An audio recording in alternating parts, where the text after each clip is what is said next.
Hello friends, welcome to easy notes for your online study channel. आप सबके अपने YouTube channel पे आप सभी का बहुत बहुत स्वागत है। फ्रेंड्स, बात करने वाले हैं यूजीसी नेट एग्ज़ाम के बारे में, क्योंकि आज का दिन बहुत अहम होने वाला है। ये जो आपका री एग्ज़ाम है, जो कि एग्ज़ाम का जो पेपर लीक हुआ था, ये जो जून का एग्ज़ाम है, उसका जो री एग्ज़ाम होना है 21 अगस्त से 4 सितंबर डेट दी गई, वो होगा या नहीं होगा, आज काफ़ी हद तक क्लियर हो जाएगा। क्यों क्लियर हो जाएगा? क्योंकि यहाँ पर आज सुप्रीम कोर्ट में सुनवाई होने वाली है। सुप्रीम कोर्ट में आज यहाँ पर जो उज्जवल गौर जी हैं, जिन्होंने वहाँ पर अपील दायर करी है, याचिका दायर की है कि जो सीबीआई की इन्वेस्टिगेशन कंप्लीट होने तक री एग्ज़ाम ना कराया जाए, पहले इन्वेस्टिगेशन में कंप्लीट चीज़ें होनी चाहिए। तो आज 29 जुलाई को एक्सपेक्टेड है कि सुप्रीम कोर्ट में सुनवाई होगी यूजीसी नेट पेपर के लिए। यहाँ पर या तो एग्ज़ाम कैंसिल होगा, जो री एग्ज़ाम होने वाला है, और अगर एग्ज़ाम कैंसिल नहीं होता है तो डेफिनेटली ये भी कंफर्म हो जाएगा कि एग्ज़ाम होगा।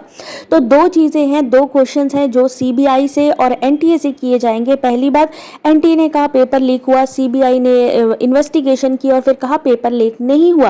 तो अगर पेपर लीक नहीं हुआ है तो यहाँ पे एग्ज़ाम को, जो री एग्ज़ाम होना है, उसको कैंसिल क्यों नहीं किया जा रहा। यहाँ पे पहले नेट एग्ज़ाम की बात करें, CSIR नेट की बात करें, नीट एग्ज़ाम की बात करें, कंटिन्यू यहाँ पर इशू आ रहे एग्ज़ाम में। नीट एग्ज़ाम की भी सुनवाई हुई, लेकिन वहाँ पर एनटीए ने री एग्ज़ाम कराने से मना कर दिया था। CSIR नेट में भी नकल हो गई, लेकिन कैंसिलेशन का कोई नोटिस नहीं आया। यूजीसी नेट का जो कि पेपर कैंसिल हुआ, लेकिन सीबीआई ने कहा पेपर लीक ही नहीं हुआ है, जबकि पूरी स्क्रीनशॉट्स अवेलेबल थे। तो उन्होंने ये भी नहीं बताया कि किस कैंडिडेट ने ये सब हरकत करी है। तो यहाँ पर बहुत सारी चीज़ें ऐसी हैं जो कन्फ्यूज़न क्रिएट करती हैं कि 21 अगस्त 4 सितंबर का जो री एग्ज़ाम है, होगा कि नहीं होगा। आज की सुनवाई ये काफ़ी हद तक डिसाइड कर देगी कि यहाँ पर सीबीआई इन्वेस्टिगेशन से क्या होने वाला है, क्या डिसीजन होने वाला है सुप्रीम कोर्ट की तरफ से। अगर पेपर लीक नहीं हुआ है तो डेफिनेटली आपका आंसर की और रिजल्ट आ जाएगा, लेकिन अगर आपका पेपर लीक हुआ है, अगर सीबीआई अपनी पूरी रिपोर्ट नहीं दे पाई कि नहीं भाई पेपर लीक नहीं हुआ है या हुआ है, जैसा भी है सीबीआई की रिपोर्ट आनी जरूरी है, और सीबीआई और एनटीए यही दो ऐसे हैं जिनसे क्वेश्चनिंग होगी। तो ऐसे में दोनों ही चीज़ें देखनी बहुत महत्वपूर्ण है, क्योंकि यहाँ पर इन दोनों से ही क्वेश्चनिंग होने वाली है। एनटीए से कि जो पेपर लीक, अगर मान लीजिए सीबीआई ने कहा पेपर लीक नहीं हुआ तो आप री एग्ज़ाम क्यों करा रहे हैं। सीबीआई से कि आप ये मुझे सबूत दीजिए कि भाई आपने जो कहा कि पेपर लीक नहीं हुआ है, जो ट्रांसपेरेंसी होनी चाहिए, जो कैंडिडेट के बीच में विश्वसनीयता होनी चाहिए, उसके बारे में आप क्या कर रहे हैं। तो सुप्रीम कोर्ट आज एनटीए और सीबीआई दोनों से बात कर सकती है। यहाँ पर ट्विटर पे कंटिन्यू कैंडिडेट इस तरीके की चीज़ें लिख रहे हैं, ट्विटर पर भी लिख रहे हैं कि बिल्कुल यहाँ पर सुनवाई होनी चाहिए। यहाँ पर यूजीसी नेट का जो री एग्ज़ाम है, कुछ लोगों ने कहा है कैंसिल होना चाहिए, कुछ लोगों को कहना है कि हमें तो विश्वास ही नहीं रह गया यूजीसी नेट एग्ज़ाम पे, इसलिए री एग्ज़ाम होना चाहिए। क्योंकि यहाँ पे जब दोबारा CSIR नेट में नकल हो सकती है तो यूजीसी नेट में क्यों नहीं नकल हुई।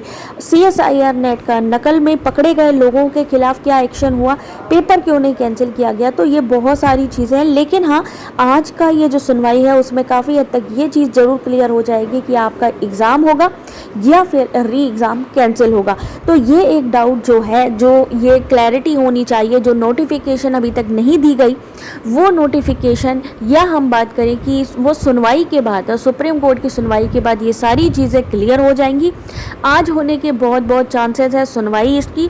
तो यहाँ पर देखते रहिए और समझते रहिए चीज़ों को, और ये नहीं है कि पेपर छोड़ दीजिए, आप अपना रिवीजन भी करते रहिए, क्योंकि ये एक तरीके से सारी पॉलिटिक्स का काम है, ठीक है ना। यहाँ पर एनटीए अपने दिमाग काम करेगा, सीबीआई का अपना दिमाग काम करेगा। सामने सामने पेपर लीक हुआ और उसके बावजूद भी ये बोला गया कि नहीं हुआ। तो ऐसे में देखने वाली बात क्या है कि सीबीआई इन्वेस्टिगेशन की क्या रिपोर्ट वहाँ पर देती है, री एग्ज़ाम कैंसिल होता है या नहीं होता है। लेकिन जो भी है, ओवरऑल जो कन्फ्यूज़न अब तक चली आ रही थी, एग्ज़ाम होगा या नहीं होगा, उन दोनों की क्लैरिटी आज की सुनवाई में जो सुप्रीम कोर्ट में होगी यूजीसी नेट के लिए, वो क्लियर हो जाएगी। बाकी आपका क्या कहना है कमेंट करके ज़रूर बताएं, और वीडियो को लाइक करना बिल्कुल ना भूलें।